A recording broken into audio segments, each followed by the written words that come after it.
मार्कू 1. जेजूच्या भौशीक कामामदल्यो घडण्यो. जुआंव बातिस्ताचो उपदेश. चॅप्टर 1. देवाच्या पुता जेजू क्रिस्ताच्या शुभ वर्तमानाची सुरवात.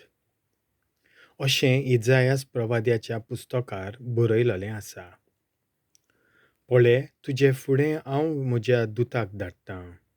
तो तुजी वाट तयार करतलो. तो अरण्यांत अशें आरडटल्याचो ताळो, सर्वेस्पराचो मारोग तयार करात. ताच्यो वाटो नीट करात. जुआंव अरण्यांत आसलो. स्नान दितालो आनी पातकांच्या बोगसण्या खातीर जिवीत बदलणेचें एक स्नान परगटतालो.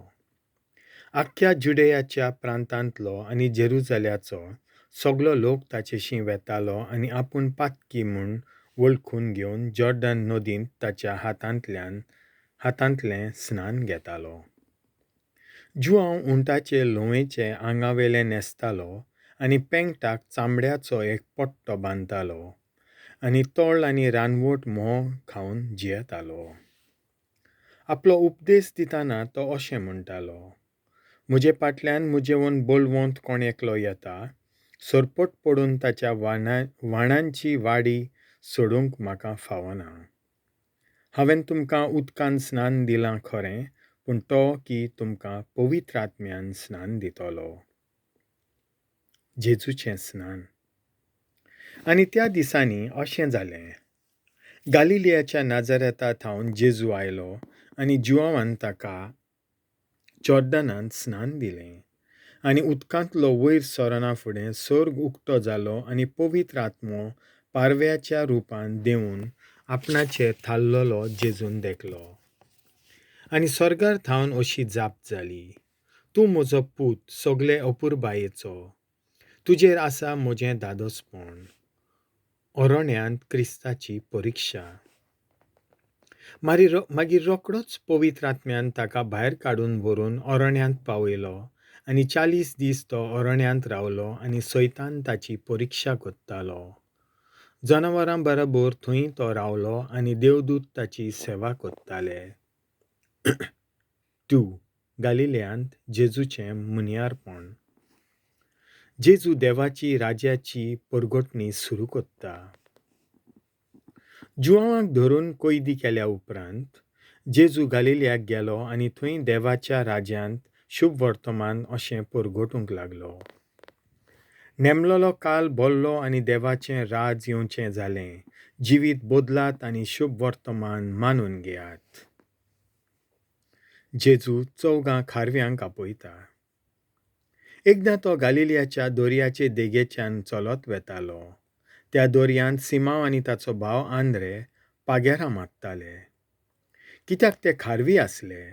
तांकां ताणें देखले आनी जेजून तांकां म्हणलें: म्हजे फाटल्यान येयात आनी तुमकां हांव मनशांक दोत्तात तसले खारवी कोत्तलों. आनी रोखडेच ते जाळां थंयच सांडून ताचे फाटल्यान गेले.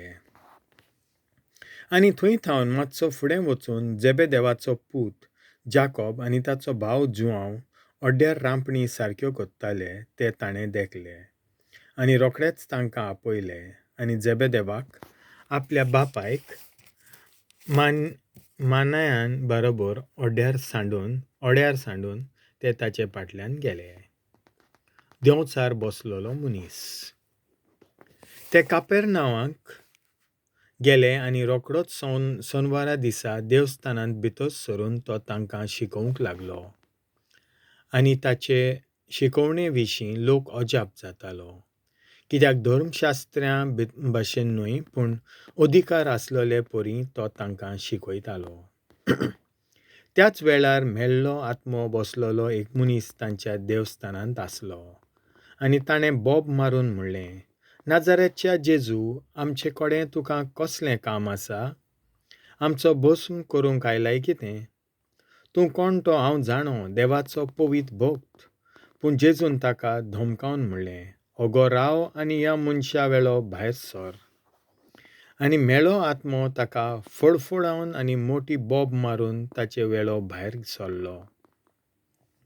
सगलो लोक अजाप जालो आनी एकामेकाक विचारतालो: हें आनी कितें नवी शिकवणी अधिकारान तो शिकयता. मेल्ल्या आत्म्यांक लेगून तो हुकूम घालता आनी ते ताचें आयकतात. आनी रोखडेंच गालिलियाच्या आख्ख्या प्रांतांत सगळे कडेन ताचें नांव गाजलें. जेजू सोबार लोकांक बरो कोत्ता. देवस्थानांतलो भायर सरून जाकोबा आनी जिवांवा सांगाती तो सामको सिमांव आनी आंद्र्याच्या घरा गेलो. सिमांवाची सासू जोरान आंतुन्नार पडलोली आसली आनी तांणी ताका रोखडीच तिची खबर दिली. तो लागीं सरलो आनी तिच्या हाताक धरून ताणें तिका उठयली. आनी त्याच वेळार तिचो जोर पडलो आनी ती तांचो परामोस करूंक लागली.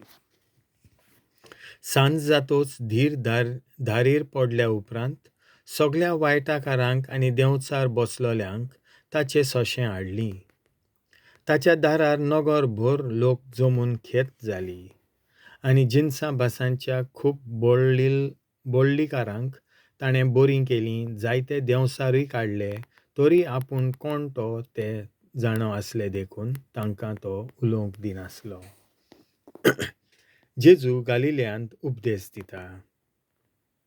दुसरे सकाळीं अजून कालोख आसतना उठून तो भायर सरलो आनी एका एकसुऱ्या जाग्यार वचून थंय मागणें कोत्तालो.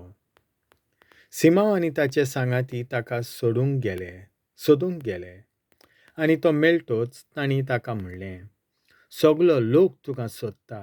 ताणें तांकां सांगलें, दुसरे कडेन लागशिल्ल्या गांवांनी आनी नगरांनी वचुया, थंयसर हांवें शिकोवन दिवंक जाय, कित्याक ह्याच पासत हांव आयलां. आनी आख्ख्या गालिल्यांत भोंवून तो तांच्या देवस्थानांनी उपदेश दितालो आनी देंवचारांक धांवडायतालो. जेजू एका खोडकाराक बरो कोत्ता. एक खोडकार ताचे सोंशें उपकार मागूंक आयलो आनी दिमयेर रावन ताणें म्हणलें, तुका खुशी आसत जाल्यार तुज्यान म्हाका नितोळ करूंक जाता.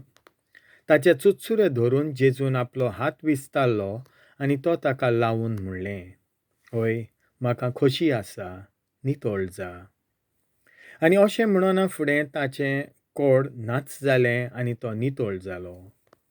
जेजून ताका वेगींच धाडलो आनी खोरायेन ताका म्हणलें, पळय, कोणाकूच हें सांगू नाका, पूण वच आनी तुजें आंग याजनिकाक दाखय आनी परजेक तुजी पेखवणी रुजू करचे खातीर तूं नितोळ जालाय म्हूण मोइजेसान फर्मायिल्लें दान भेटय. तो गेलो, पूण ही खबर अशे भाशेन परगटूंक आनी सगल्यांक सांगूंक लागलो की जेजूच्यान उक्तीं खंयच्याच नगरांत वचूंक जायना जालें आनी भायर एकसुऱ्या स्वातांचेर ताका रावचें पडलें. तरी आसतना सगळे कोडेचो लोक ताचेशी येतालो. देवाचें उतर हें.